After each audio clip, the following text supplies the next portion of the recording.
Hallo zusammen! Ja, heute wollen wir es wissen. Aber keine Angst, es ist Dienstagmorgen und wir gehen nicht schon zusammen in Schnaps miteinander. Aber ich war in meinem Fotoarchiv und habe ein altes Foto gefunden, das über 10-jährig ist, nämlich das hier. Eigentlich ganz cool, oder? Das einzige Problem ist, dass der Cocktail, der brennende Shot, den ich hier fotografiert habe, leider unscharf ist. Und heute möchte ich gerne schauen, geht es besser, bringe ich das wieder her und können wir vielleicht sogar noch ein bisschen mehr rausholen. Wenn du Lust hast, bleib gerne dabei. Viel Spass beim Fotografieren. Abonniere doch gerne meinen Kanal und vergiss nicht, mir am Schluss einen Daumen da zu lassen, wenn es dir gefallen hat. Und jetzt legen wir los. Wir starten mit dem Material, das wir brauchen für unser heutiges Fotoprojekt. Sicher brauchen wir mal irgendein Glas, es kann ein Shotglas sein, aber auch irgendetwas anderes. Nachher brauchen wir Farbe. Hier habe ich zum Beispiel so alte Likör. Man sieht es vielleicht, die sind wahnsinnig staubig. Die habe ich nämlich irgendwo im Keller ausgegraben. Ich habe früher etwa in einer Bar gebügelt oder zwischendurch fest Cocktails gemacht. Aber in meinem Alter hat man irgendwie nicht mehr so viel Freude an so farbigen, süßen Sachen. Darum verstauben die bei mir im Keller. Das kann man brauchen. Das Ganze funktioniert aber auch zum Beispiel mit Lebensmittelfarbe. Es sieht ja niemand, was das ist. Dann braucht es irgendetwas Brennbares, das kann ein hochprozentiger Schnaps sein oder es geht schlussendlich auch mit Brennsprit beispielsweise oder mit Feuerzeug, Benzin. Wir brauchen Feuer, wir brauchen irgendwelche Lichtquellen, das können Blitze sein oder LED-Lichter. Und für den Hintergrund brauchen wir weißes und schwarzes oder auch farbiges Papier, je nach Wunsch. Natürlich eine Kamera und schon kann es losgehen.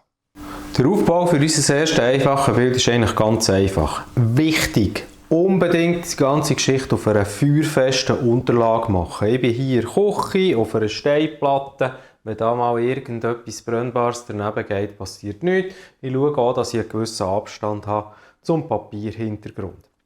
Ich arbeite hier mit so einem sogenannten Dunkelfeld oder Dark Field. Wenn das kein Begriff ist, verlinke ich dir oben im Video ein anderes Video, wo die ganze Geschichte erklärt ist, wie man Glas fotografiert.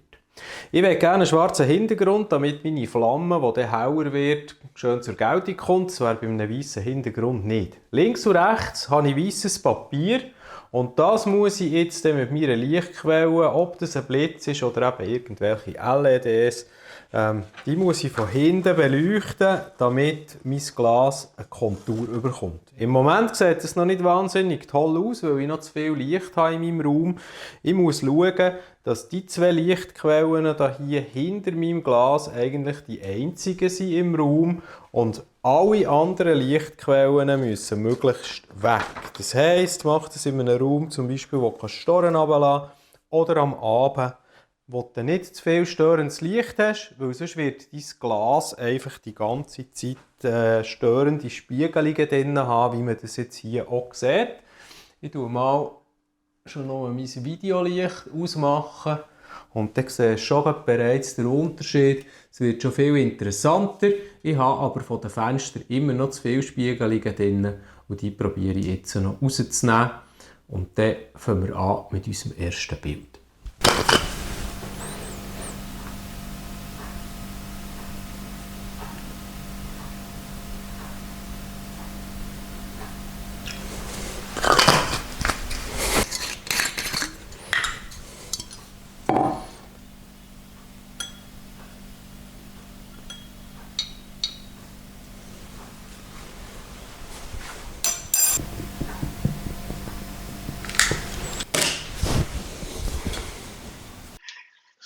Schon beim Fotografieren in der Kamera und spätestens, als ich Lightroom half, da habe ich gemerkt, das wird nichts. Ihr seht es hier. Ich habe zu viel Umgebungslicht, das Ganze ist eigentlich zu hell. Das Glas ist zwar ganz okay, ich habe da unten Haufen Spiegelungen von meinen Fenstern und gleichzeitig ist die Flamme fast nicht erkennbar. Das ist wirklich so, weil es einfach zu hell war bei mir im Raum. Es ist zwar schön, wenn man ein Haus hat mit einem Haufen Fenster, das schön hell ist, aber für solche Fotografieprojekte funktioniert es eben oft nicht. Ich habe also gemerkt, es geht nicht. Ich muss viel zu fest die Kamera abblenden oder das Objektiv. damit das Glas richtig schön aussieht. Und dafür ist es dann einfach zu dunkel und ich sehe die Flammen nicht. Und wenn ich da wirklich fest habe abdunkelt, dass man ein bisschen Flammen sieht, sieht man fast kein Glas mehr. Hat also nicht funktioniert. Das Ganze musste ich abbrechen und auf einen Tag verschieben, wo ich mit weniger Umgebungslicht arbeiten konnte. Und wie das funktioniert hat, seht ihr, wenn ihr dranbleibt. Neuer Tag, neues Glück. Also, letztes Mal waren meine Probleme zu viele Reflexionen im Glas und die Flammen zu wenig sichtbar. Was habe ich geändert? Es ist dunkler, das heisst, geh in einen Raum, wo du komplett abdunkeln kannst, oder mach die Sache früh am Morgen oder am Abend, wenn kein Licht mehr zu den Fenstern reinkommt. Ich habe meine Softboxen von den LEDs weggenommen, dass ich ein bisschen direkteres Licht habe, habe die dafür abdimmen. Und was ich ebenfalls ändere, wir wechseln von Schnaps oder Brennpaste auf Brennsprit. Der ist nicht sichtbar, sollte aber einfacher brennen, dass wir eine schönere Flamme bekommen. Sonst Aufbau genau gleich, schwarzer Hintergrund. Ich habe hier noch ein bisschen Licht weggenommen. Und jetzt tun wir hier mal unseren Sprit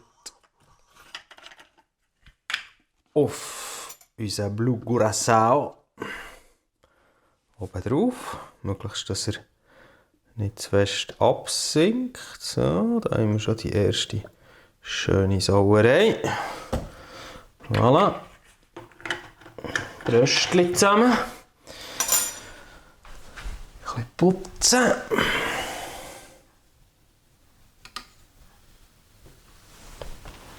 Dann tun wir noch das Umgebungslicht ausschalten, dass wir wirklich nur das haben, was wir wollen. Und jetzt probieren wir doch mal, was da passiert, wenn wir jetzt die Geschichte anzünden. Es brennt auf jeden Fall schon viel schneller als mit dem Schnaps.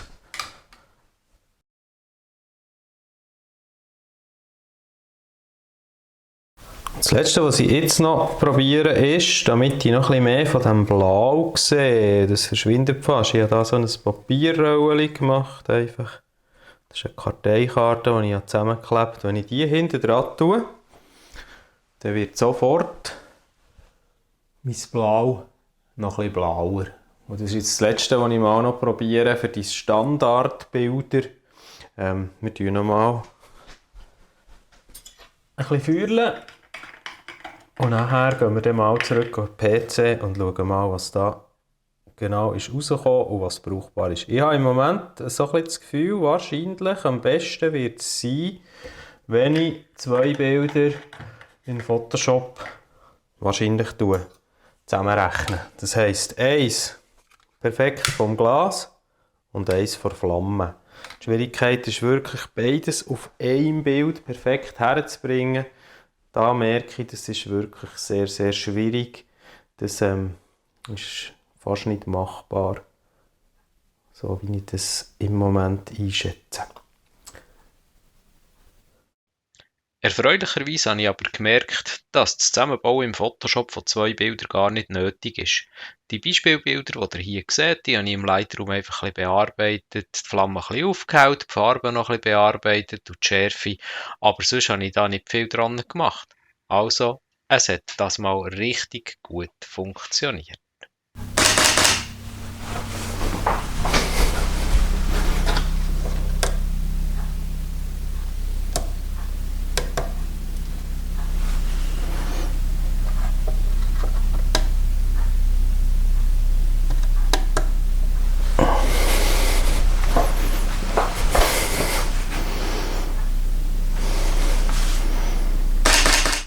Und auch noch der letzte Versuch mit den farbigen Hintergrund-LED-Panels gefällt mir richtig gut.